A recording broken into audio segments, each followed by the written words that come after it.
All right, life at hand here. We are working on a 2012 Chevy Express 3500 4.8 liter.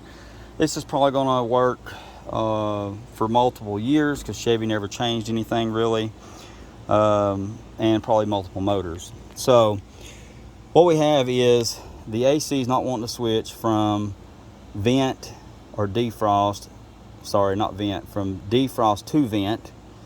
And what the problem was is there is a canister right here. It's a vacuum canister right underneath the battery tray.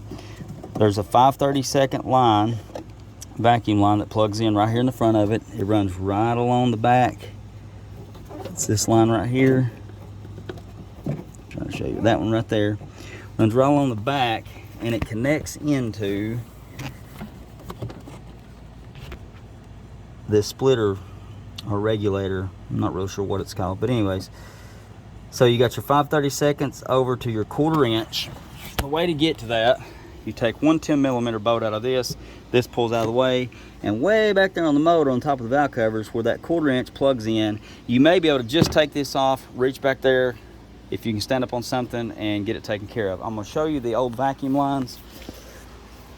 Flat, brittle, broken. The black all over my hands is from those.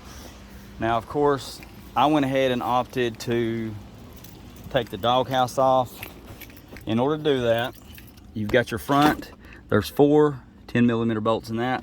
Pop that off. This will come off with it. Then you have to take these 2 cover panels off on each side. There's a 10mm bolt on each side that holds them. Then you just kind of pull them out.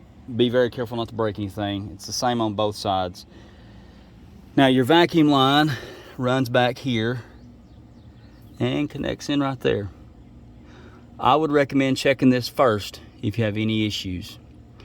Now I've already replaced them. All you do is just twist them a little bit, pop them off, and that should take care of your problem, especially if your lines are brittle and busted just like mine.